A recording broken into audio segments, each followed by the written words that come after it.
necesitaba una salida de emergencia. Últimos cartuchos. Cuarta temporada. Nuestra pata en la realidad. El que nos abre el tupper para que salgamos y nos da a conocer las cosas que están sucediendo en el mundo, en la ciudad, en el AMBA, que aprendimos lo que es hace un mes. ¿Qué carajo era el AMBA? Ahora lo sabemos. ¿Cómo estás, Seba, querido? Sebastián Davidovsky, @Davidovsky. Y cuántas palabras que hemos aprendido, ¿no? Habría que hacer un repaso desde el... ¿Hacemos uno? Decirle tapabocas, ¿no? Podría ser. Nueva normalidad. La nueva normalidad, aplanar la curva, hidroxicloroquina. Enemigo invisible. Tincho, tiramos una y una de léxico. Dale, arranco. Dale. Enemigo invisible. Pandemia. El virus no viene, el virus lo vamos a buscar. Ya había dicho nueva normalidad. Tapaboca. Tapaboca está bien. ¿Epidemiólogos la habías escuchado alguna vez, Miguel, o no? No. No, nunca. COVID, nunca había dicho COVID en mi vida y ahora lo digo todo el tiempo. Claro. PCR. R0. Uy, ustedes están muy en una, yo no le doy tanta bola. Nunca había usado la bandina en mi vida yo. Hidroxicloroquiwi. No existe esa. Seba, bueno, ¿hace cuánto venimos con esto? Más de 2 meses. A mí me dijeron, estamos un columnista de actualidad y me convertí en columnista de coronavirus en últimos cartuchos, pero bueno, por una cuestión lógica. Viene no sé, hace 2 meses, qué sé yo. La semana pasada cumplimos 2 meses de cuarentena, así que el miércoles pasado. Así que bueno, llamamos por el día 69 de cuarentena. Wow, es un montón. ¿No? Así visto parece... fuerte, ¿no? Como cuando uno hace un repaso de esos números. La sensación es que poner a pensar, parece que fue ayer, que era 26 de mayo, boludo. Fue ayer. Ayer fue 26 de mayo. Hoy es 27. Claro. Perdón. Sí, chicos. Escúchame, que antes de dedicarte al COVID, tu especialidad como periodista, ¿qué era? ¿Eras un periodista de pasillos? Un periodista que esperaba el COVID. No, pero era tipo, una fuente en la Casa Rosada me comentó que... Claro. Bueno, parte de actualidad, información general, o sea, tratar de hacer un repaso, tratar de entender la realidad. Lo que pasa es que hoy entender la realidad es tener que partir de una sola cosa para entender la realidad.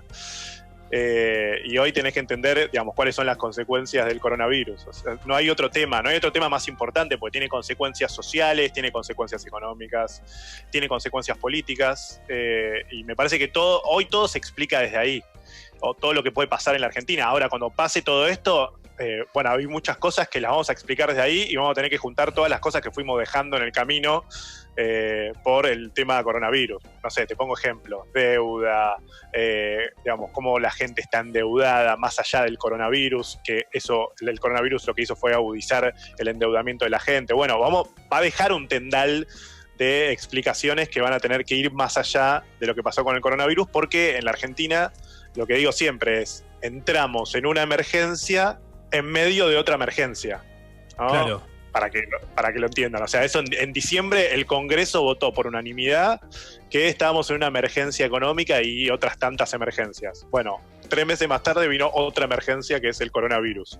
Así que, bueno, hoy todo lo explicamos desde ahí, pero, bueno, gran parte, cuando pase todo esto, si es que algún día pasa, esperemos que sí, vamos a tener que también volver a retomar temas que por ahí hoy están pendientes, ¿no? De reforma judicial, aborto, etcétera, ¿no? Que son ¿Te puedo hacer preguntas sobre estos temas?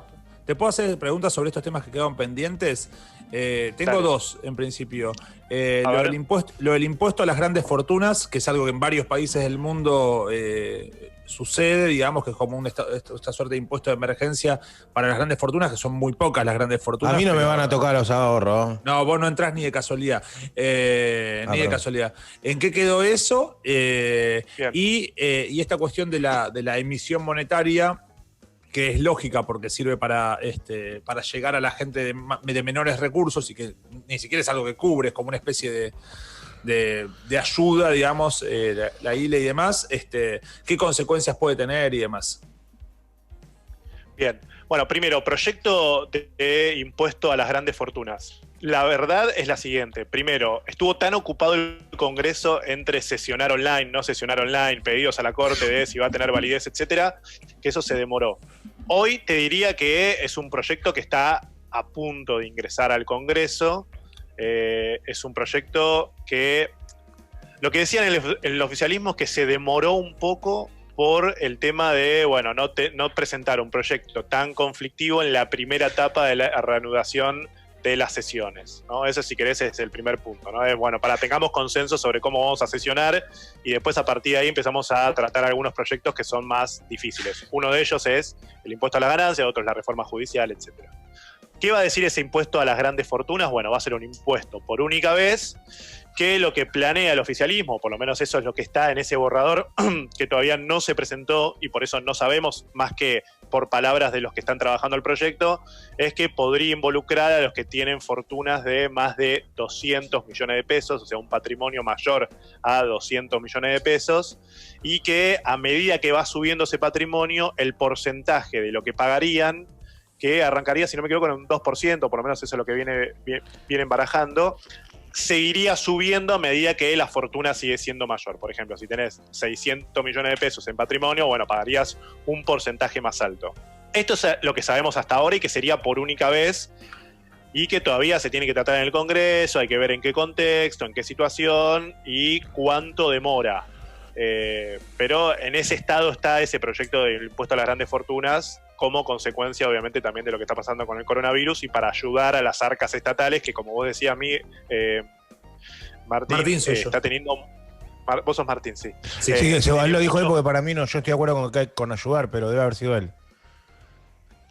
Bueno, pero sí hay un problema con cómo se financia el Estado. Vos decías la emisión monetaria, ¿no? Imprimir billetes, digámoslo en términos criollos.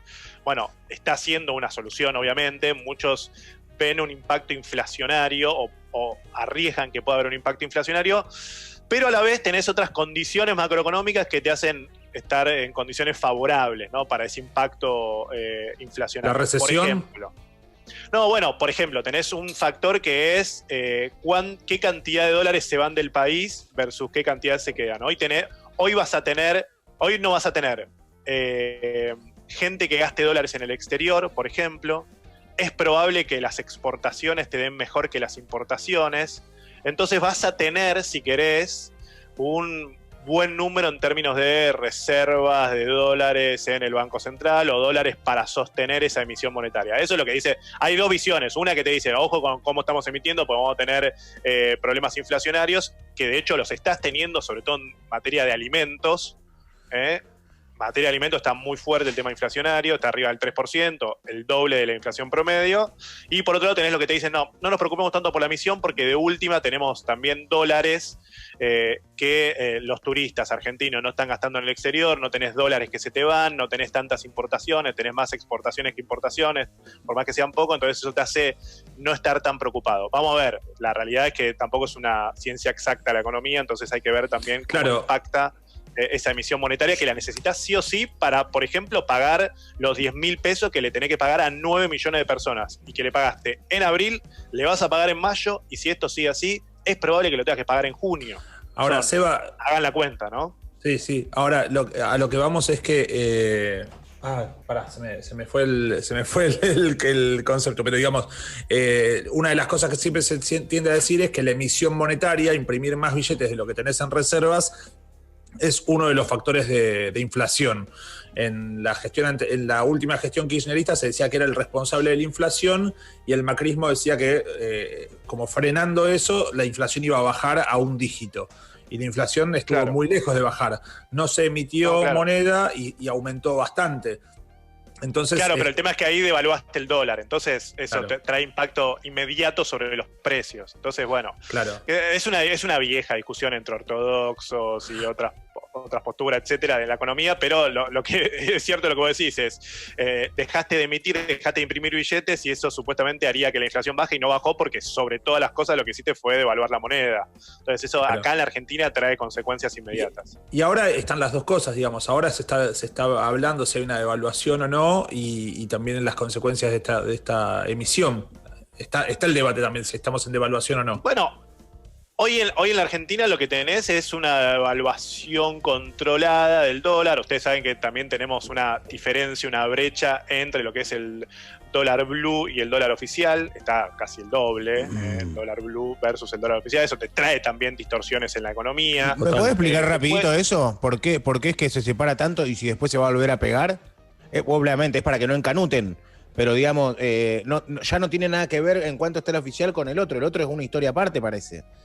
¿O no? Bueno, está 130. Arriba de los 120, 130, va oscilando. Y también está el tema de la deuda también en el medio de la discusión y otras variables que van impactando en lo que es el dólar paralelo o el dólar blue, que va generando distorsiones en la economía. Porque vos tenés, si bien tenés que la importación es a dólar oficial, Sí. ¿no? Y no debería traer consecuencias en precios, excepto que el dólar oficial se te vaya.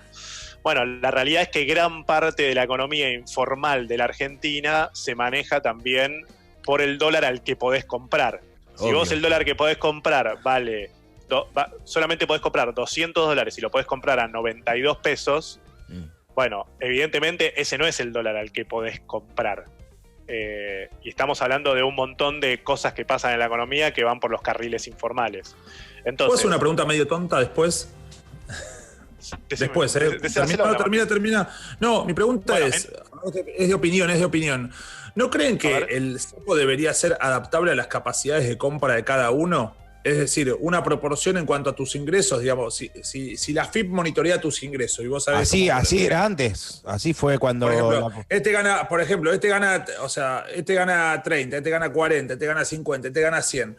O sea, porque que todos puedan comprar $200 genera una suerte de distorsión medio rara. Vos podrías aplicar a las capacidades de compra, pero aunque sea un porcentaje bajo, pero que no sea de 200, porque no sé, digo yo, no, es una pregunta tonta quizás, pero...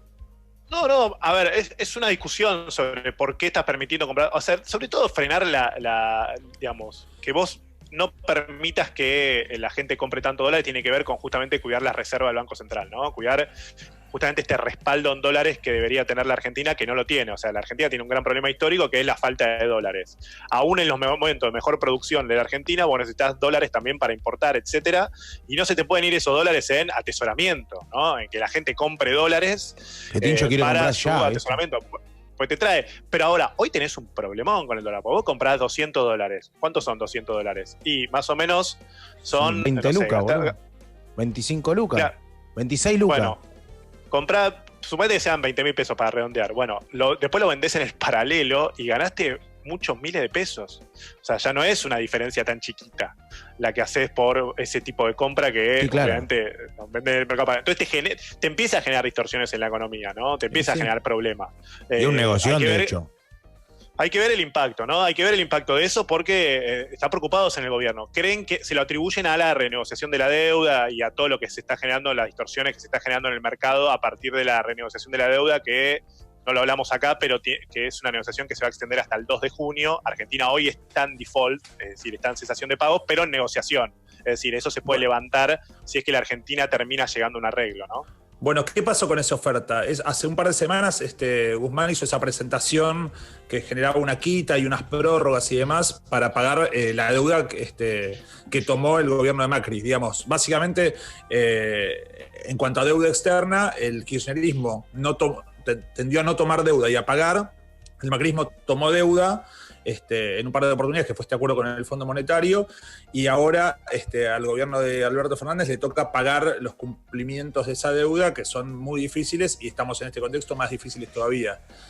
Sí, en realidad lo que estás arreglando ahora, Martín, lo que estás arreglando ahora, Martín, sobre todo estás arreglando con los acreedores privados, no estás arreglando con el Fondo Monetario Internacional, que esa es otra discusión, ¿no? Que es la que va a venir después. Lo que está previendo la negociación está entre, a partir de cuándo vas a empezar a pagar y a qué tasa de interés vas a empezar a agarpar. Esos son básicamente los dos ejes que hoy se están tratando de poner de acuerdo entre la Argentina y los acreedores externos. Hace 3 semanas parecía que no iba a haber acuerdo y también cada uno juega sus cartas, ¿no? A nivel público, mediático, todos intentan operarte y decirte, no, nosotros no vamos a negociar, no vamos a retroceder ni un paso para atrás, pero después en la mesa de negociaciones se sientan y van negociando. Hoy el panorama parece ser bastante más alentador en términos de arreglo de lo que va a pasar con la deuda externa que lo que era hace 3 semanas, hace 4 semanas. Pero repito, viciado también por esas visiones de, bueno, nosotros no vamos a arreglar, no vamos a dar ni un paso atrás y todo.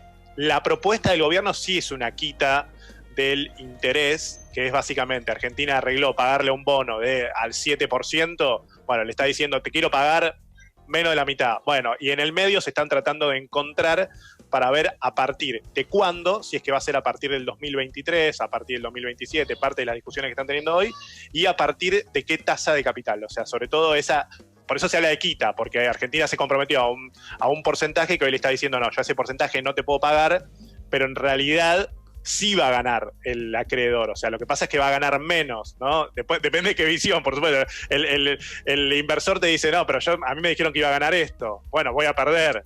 Argentina le dice, no, bueno, vos no vas a perder, vas a ganar menos. Bueno, ahí está la discusión de qué es lo que va a pasar con la deuda, ¿no? Che, las deudas no están para pagarse, las deudas, Rey.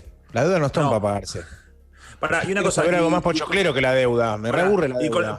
Pero para un segundo, por eso va a definir el futuro. ¿Y con el FMI cuándo se empieza a hablar? ¿El año que viene? No, es posterior, o sea, no tiene vencimientos inmediatos la Argentina con el Fondo Monetario Internacional, entonces es una discusión posterior a la de los acreedores privados. La madre de toda la batalla es esta. De hecho, Argentina cuenta con el apoyo hoy del Fondo Monetario Internacional para la negociación con los acreedores privados. Entonces hay, si querés, más acercamiento con el Fondo Monetario Internacional, que es un acreedor que vos te juntás con el fondo, renegociás y refinanciás, que con los acreedores privados que están dispersos, algunos agrupados, otros no tanto, y que es más difícil la negociación. Entonces, bueno, ahí tenés como, si querés, los grandes desafíos de la Argentina en medio de todo este contexto, ¿no? Digamos, hoy la carta que se juega a Argentina es decirle, muchachos, nosotros le queremos pagar, hay un montón de países que no les van a agarpar, o sea, porque hay un montón de países que están preocupados por otra cosa, nosotros le estamos diciendo queremos arreglar. Y los otros te dicen, bueno, pero si nosotros arreglamos con ustedes, ¿qué va a pasar? Bueno, los otros países me van a venir a negociar igual que negociaste vos. Entonces yo no quiero que todos me negocien igual que me negociaste vos. Entonces ahí está como la puja, ¿no? Claro. Argentina jugando la carta diciendo, bueno, mirá, si nosotros estamos garantizando que te vamos a pagar esto, por lo menos te vamos a agarpar esto. Hay otros países que no te van a agarpar nada. Y los acreedores privados que te dicen del otro lado, bueno, mirá, ustedes me dicen que me quieren pagar esto, me están haciendo una quita. Si yo te acepto esta quita, después esto hace un efecto dominó sobre el resto de los países. Entonces lo utilizan como caso testigo a la Argentina y en eso está la negociación hoy. Perfecto. Bien, ahora, coronavirus. Miguel, tiene 7 preguntas clave para el coronavirus. No. Quería saber, de nuevo, volviendo al tema, sí, que siempre estamos ahí en nuestro móvil oficial, tema coronavirus. Pero más en cosas más amplias. Yo ya sé todo. Simplemente quiero que lo expliques vos, mentira, que lo explica bien, pero ¿en qué estamos ahora con respecto a lo que se viene y con respecto a las cosas que ya se están abriendo porque ya realmente no se pueden cerrar más? Y mi gran miedo, que bueno, que muchos lo plantean también, es que se vuelva para atrás, que la gente que ya ganó terreno abriendo sus comercios, que ya los vengan a apretar para que los cierren de nuevo. ¿Eso puede pasar? Bueno, eso ya pasa en Capital Federal. Sí. A partir de las nuevas medidas, yo les contaba la otra vez que las opciones que teníamos era o nos quedamos en el mismo casillero o retrocedemos un poquito para atrás. Y retrocedimos un poquito para atrás. Hay 10.000 comercios que tuvieron que cerrar de determinados centros comerciales. Sí. No sé, se me ocurre Avenida Cabildo, Flores, 11, parte en Caballito. Bueno, hay todo un mapa de la ciudad de los lugares y las delimitaciones donde esos locales no esenciales tuvieron que cerrar. Cuando digo no esenciales no me refiero al supermercado, a la venta de comida, sino que me refiero, por ejemplo, a la venta de artículos para el hogar, por ejemplo. Sí, cosas para ir a hacer shopping, digamos, no esenciales. Sí, para ir a volver. Una cortina, toallas, todo eso no, o sea, ese local tiene que cerrar. Entonces, bueno, tuvieron que cerrar en varios lugares de la ciudad de Buenos Aires. Esto fue un paso atrás, yo lo decía, miremos a Córdoba, en Córdoba ya hubo mucho enojo. Hay un enojo. A ver, hay una discusión hoy sobre si es lógico o no es lógico que haya angustia, ¿no? O si querés, o es lógico o no es lógico que haya enojo. Y mi primera, o sea, yo trato de basarme en datos, ¿no? Para entender si es que hay o no hay. Estudio de la UCA esta semana. 1/3 dice que duerme mal por la cuarentena. Más de la mitad de las personas que viven en el AMBA perdió ingresos. El 10% en la provincia de Buenos Aires perdió empleo. Casi la mitad de los que en la provincia de Buenos Aires de los trabajadores fueron suspendidos o debieron dejar de trabajar. ¿Cómo no va a haber angustia? ¿Cómo no va a haber una situación delicada en la gente. Me parece que es imposible no entender esa situación. Ahora, la gran pregunta ahí, tras 69 días de cuarentena, es ¿hacia dónde va el enojo? Porque también esa es la otra pregunta. El enojo, y esto me lo pregunto yo todos los días, porque somos parte todos de esta sociedad. ¿El enojo va hacia la cuarentena o el enojo va hacia el coronavirus, ¿no? Por plantearlo en términos binarios. Porque la cuarentena es lo único que está demostrado que funciona para evitar que haya más infectados y que sobre todo haya más muertes. Entonces la gran pregunta es, liberemos, suponete, ¿no? Nos ponemos en la postura más extrema, liberemos todo. ¿Y qué vamos a lograr? Y vamos a lograr que se sature el sistema de salud, que hoy ya tenés, si sigue esta progresión de los últimos días sin haber liberado la cuarentena, ya hay algunos que estiman que se podría saturar las camas de terapia intensiva en la capital federal. Entonces, no podés liberar la cuarentena, ¿no? Hay que ser un poco, yo entiendo el enojo, porque yo también lo tengo, digamos, tengo bronca, tengo tristeza. En los lugares que la liberaron, y el virus sigue viviendo en el mundo, en los lugares que la liberaron, que vos ves que están en la plaza en Barcelona, mi sobrina vive allá y el otro día cumplió años y festejó el cumpleaños. Digamos, ¿por qué no se vuelve a picar como el día 1 y no vuelve a ser una bomba a Europa como fue? Si el virus sigue estando. Y aparte, todavía no es que generó defensa porque se contagió un poco porcentaje. ¿Por qué no se vuelve a picar? ¿Por los barbijos?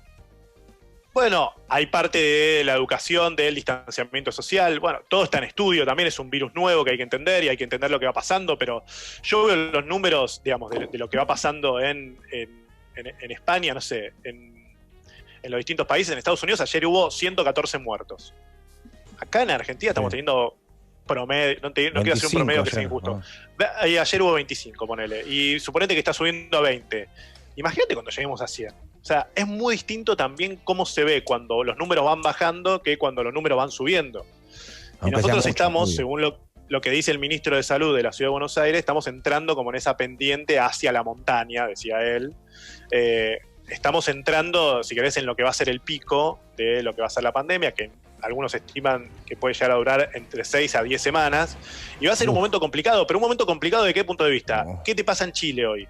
En Chile están con el famoso dilema, que otra de las palabras que aprendimos, de la última cama, que es, ¿a quién le destinás ese recurso finito que es la cama en terapia intensiva? Esa es durísima, boludo. Bueno, entonces hoy tenés ese dilema, no llegamos a ese dilema.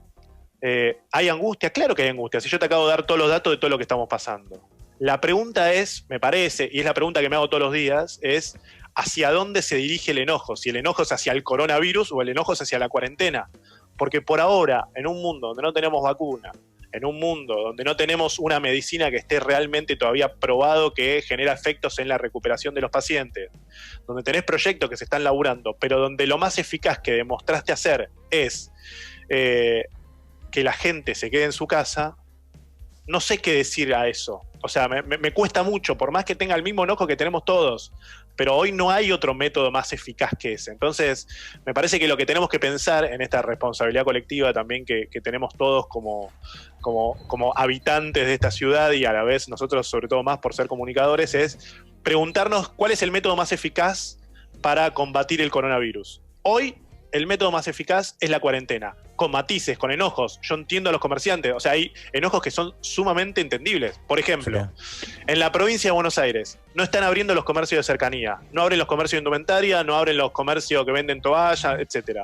Bueno, vas a un supermercado y encontrás indumentaria, encontrás toallas, encontrás sábanas, encontrás todo. Entonces... Y en grandes cadenas, mega millonaria de... Sí, todo el hipermercado está habilitado a vender todo y el local de cercanía, el comercio de barrio, no puede venderlo. Entonces, claro, ¿hay injusticias dentro de esta cuarentena? Por supuesto que las hay, pero está claro que las hay, ¿no? Y hoy hay una discusión de lo que está pasando, por ejemplo, en los barrios más vulnerables de la provincia de Buenos Aires, ¿no? Lo que está pasando, por ejemplo, en Villa Azul. Sí. ¿No? Villa Azul es un conglomerado donde habita más o menos 7.000 personas en la zona, más o menos en el límite entre Avellaneda y Quilmes. ¿Qué pasa? Hoy ahí fuiste a testear el domingo y te encontraste con que tenías 50 casos. Hoy ya tenés 3 veces más, ¿no? Sí.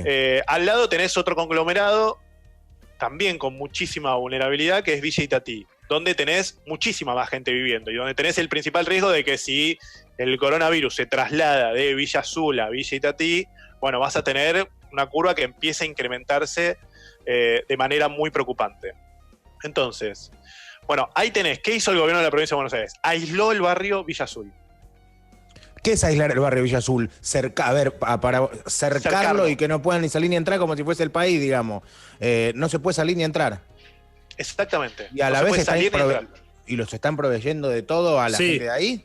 ¿Qué es lo que hay que hacer? Digamos. O sea, bueno, les llevan la comida todo para que esté todo bien y no salen.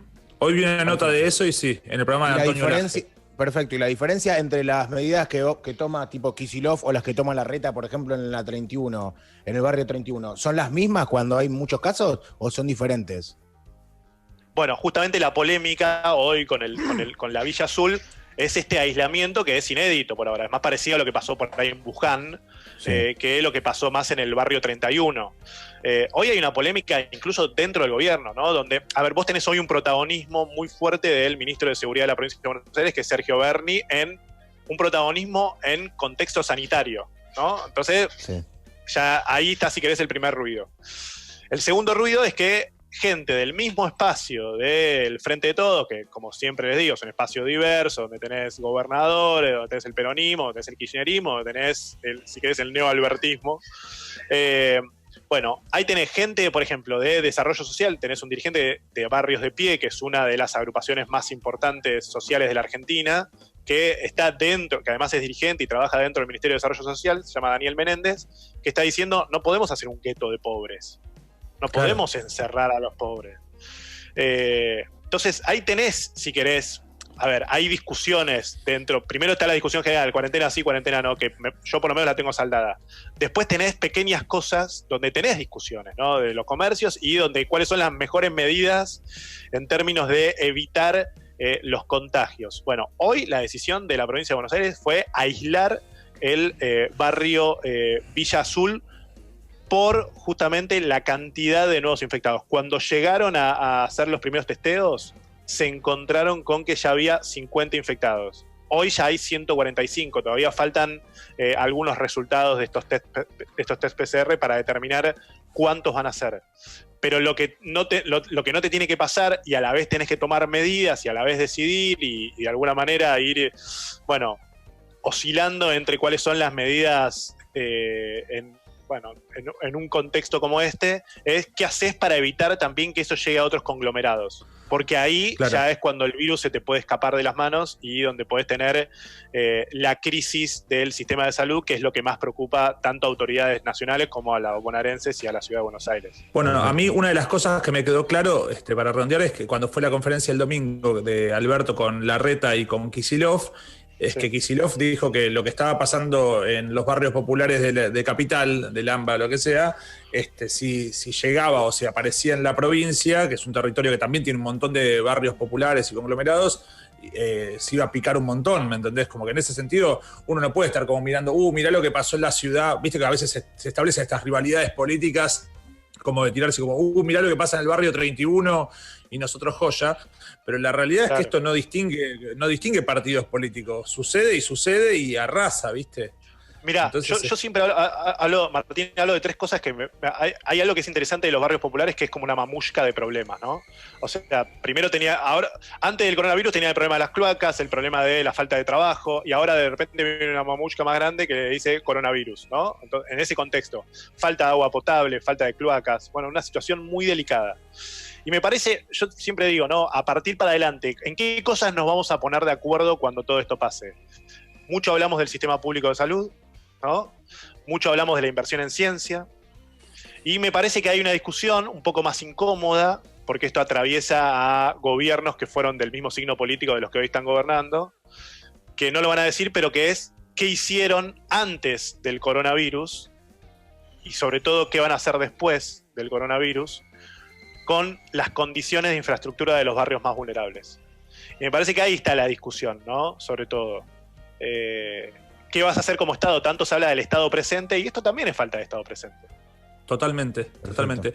Sebastián Davidowski, @Viduski, lo pueden escuchar todos los días en otra radio, en una radio que está con vos. Es un gran periodista y todos los miércoles nos ayuda a salir otra, pero gracias, loco. Chave Volti. Chao, queridos. Gracias.